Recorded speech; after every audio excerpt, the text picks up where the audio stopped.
welcome back to the channel. Thank you so much for tuning into our channel. Today we have a very special video for everyone who will be starting pharmacy school. Yeah, so today we wanted to focus on surviving your first year of pharmacy school. So we are so excited because we are P3 students and we have a guest here today, Salam. Hi. She decided to join us here so we can give you tips on how you can survive first year of pharmacy school. So stay with us.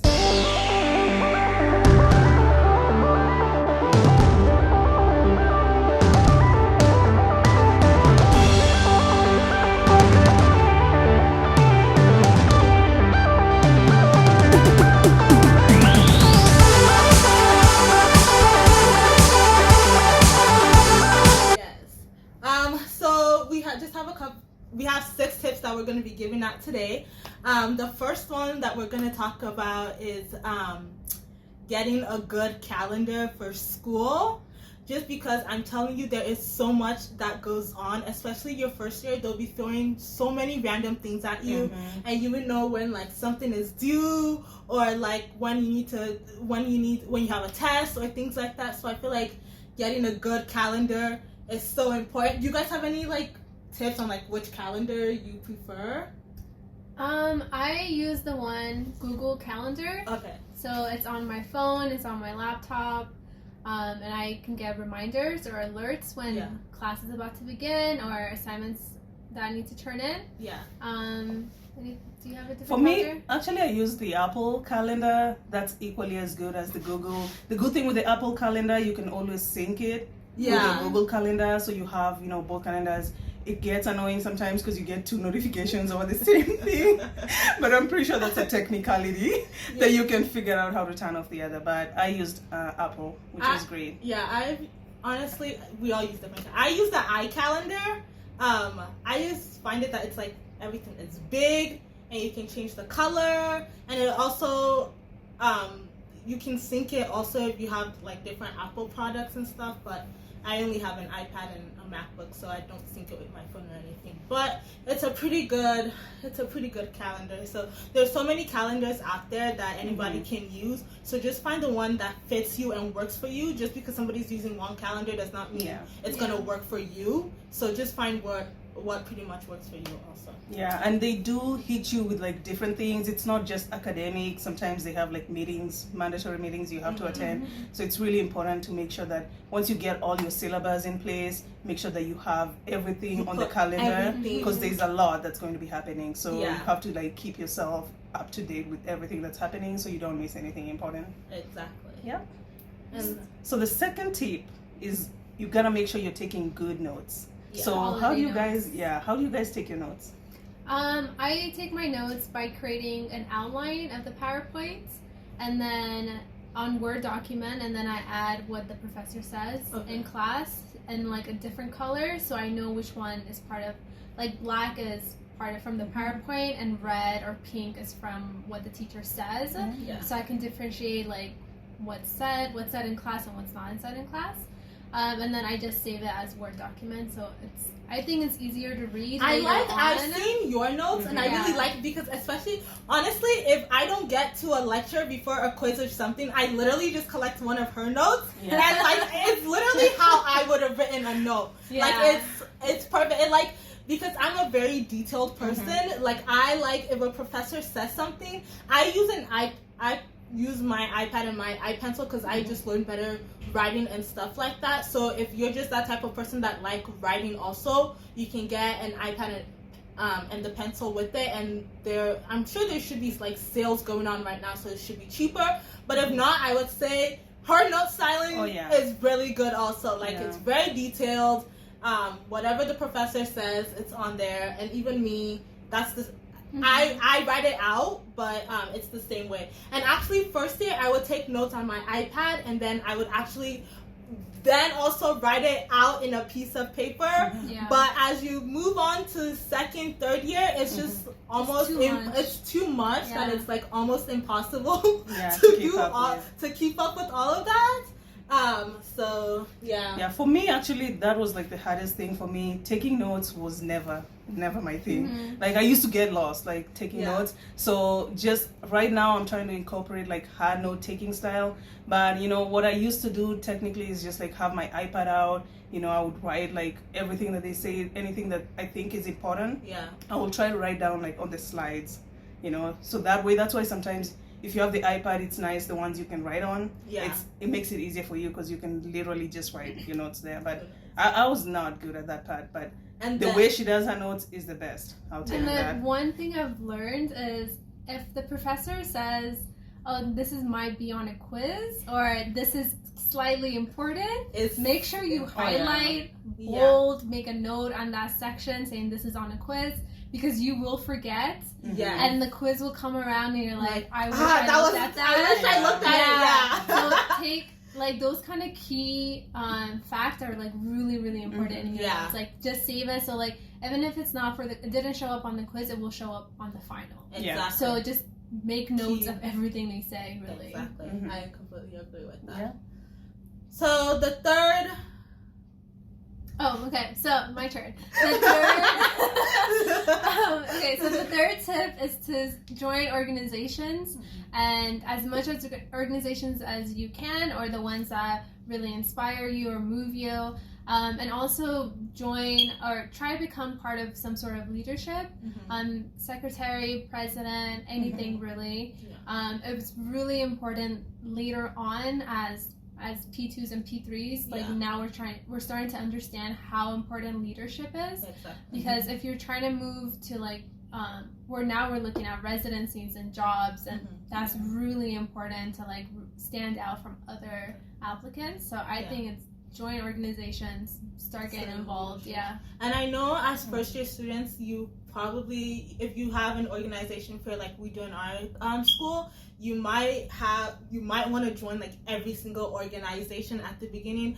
It's perfectly fine. I wouldn't pay dues for every organization, but you can definitely look at all the organizations you're interested in, and then as you continue to move on in your program, you'll realize, oh, which ones are really important to you. And I think by my second year, I was able to like break it down to like, okay, which are my top 3 or 4 organizations that I'm like really interested in, and which ones will actually benefit me in my career goals. And like, you might not, to be honest, you probably don't even know where you want to land up after like your first, second, third year in pharmacy school, but it's definitely good to start thinking about your options and what you personally like. Yeah, and on that note, like you will get like bombarded with a lot of organizations. So, you know, it is a lot of money to pay for all of them. Yeah. So it's okay for your first year to try different. If it's not working out for you, it's okay to switch to another one. And you will be exposed to like what their mission statement is and what they actually do. So, you know, when you're picking which organizations, you better like pick out in terms of your interest at that time, but you don't have to get stuck in one organization. You can always move. So you don't have to. Yeah. Okay, so our fourth tip. This is like a really big one. Like, if you don't do this, I don't know how you will survive. But it's literally to make friends.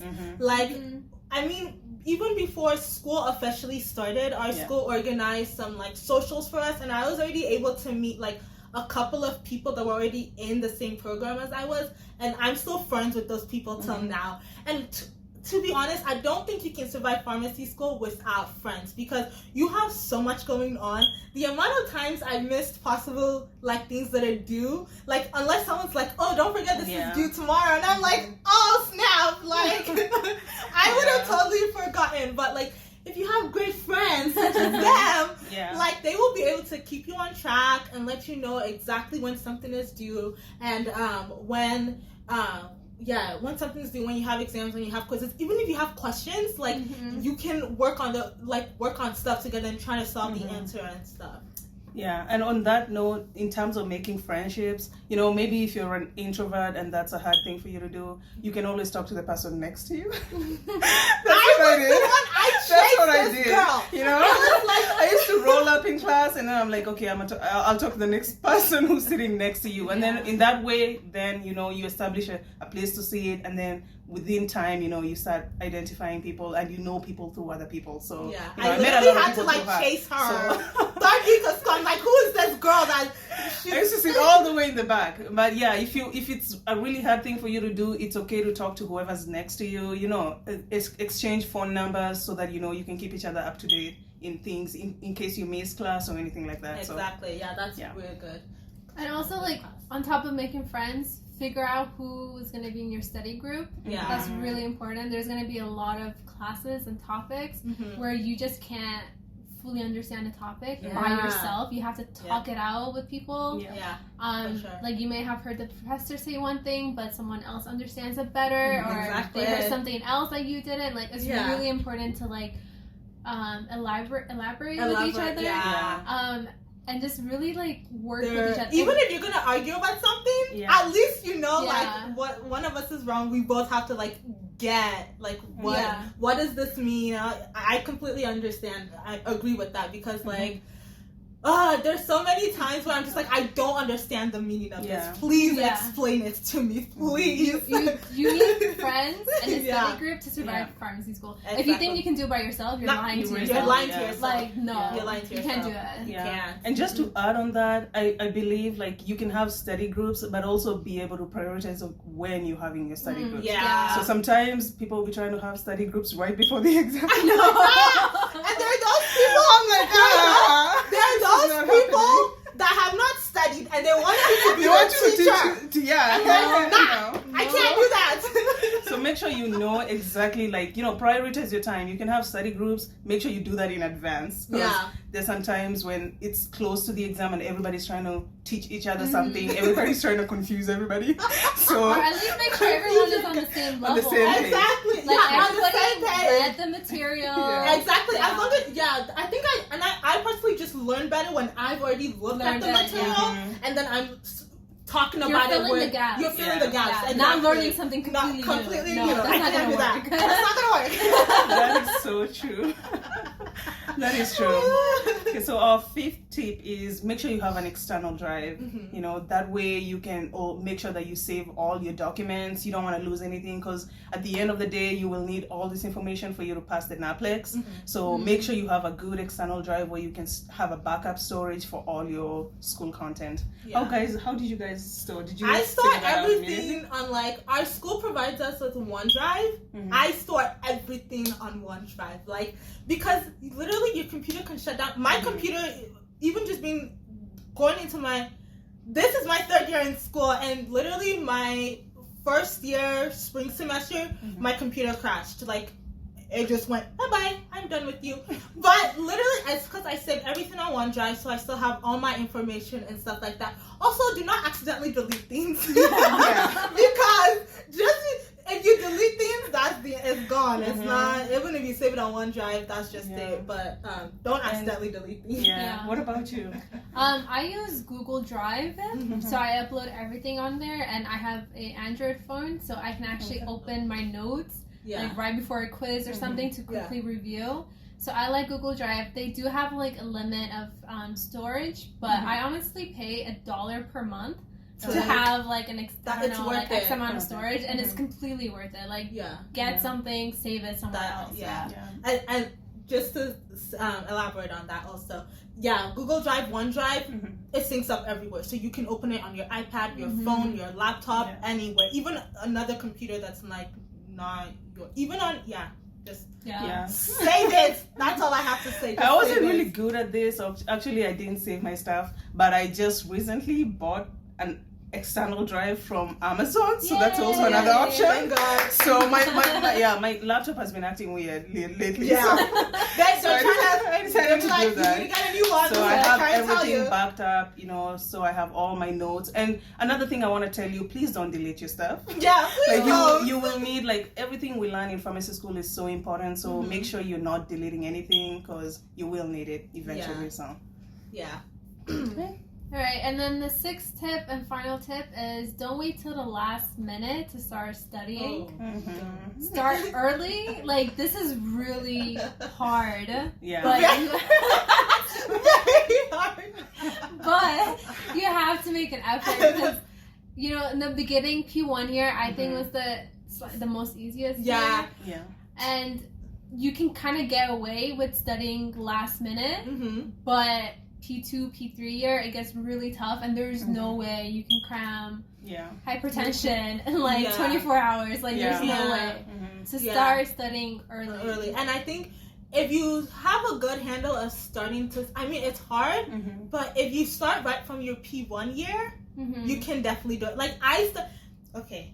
First year, P1 year, like, I was good. I was like, first day of class, I was already like going to the library, and people were like, but why are you going to the library? It's only the first day of class. And I'm like, well, I kind of want to do what? Like, it takes me longer.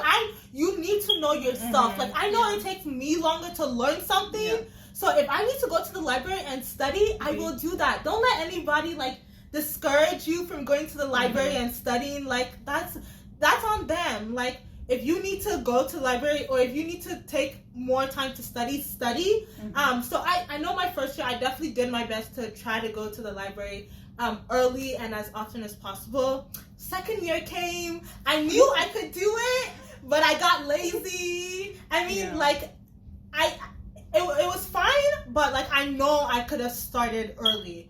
So going into our P3 year, I think we've learned. We've learned from our mistakes.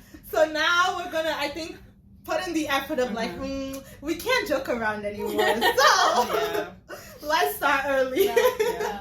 And there's also a lot of like memorization. You have to memorize drugs, you have to memorize side effects. Starting early helps you in that section. So if if you're learning a topic, make sure you start like getting familiar with these drugs and their side effects, and try to like make them connect in a way. And also prioritizing, that's really important. Like, when you're in pharmacy school, because you'll have quizzes, you'll have exams, you'll have like multiple quizzes, you'll have evaluations, assessments, everything in 1 week. Everything on you. Everything in 1 week. So make sure you're prioritizing. You're balancing your time when you're reading different stuff. So that's all I have for that. Oh, one more thing. We only had 6 tips, but one more thing is definitely your first year. Take time to relax. Oh, it is so important. Like, if you don't, you will break down. You will actually burn out and break down. So even if it's just like going out with your friends Friday evening, like we did that. I did that. Like, you just go out and relax. Every 2 weeks, I tried to do. I think first year was the most year. Like, it wasn't like crazy. Like, I was still studying, I was still reading, but I was like, I also needed to relax. Like, if you didn't, you will break down. For me, every Friday is like my chill day. Like, every Friday, I get home, turn off my computer, sleep, and do nothing. So just make time for yourself. Do the stuff you still love doing. If you love exercising, that's good for you. Do that. If you love staying in bed, do that too. Just find time to like, and just realize that it's not the end of the world. It's not. It's not the end of the world. You want to do well. You don't want to fail pharmacy school, but it's not the end of the world. Which is very easy to fail. It's very easy to fail very quickly. But just do your best. Just do your best. Any final comments from our guest? No. Just do your best. Thank you so much for joining us this week. So it was Thank you for having me. So thank you so much, everybody, for watching this session. You can share it, you can apply this. You don't have to be in pharmacy school. If you're in school, this is the same deal. So if you're in medical school, if you're in dental, whatever you're doing, business school, anything you're doing, you can apply these same tips.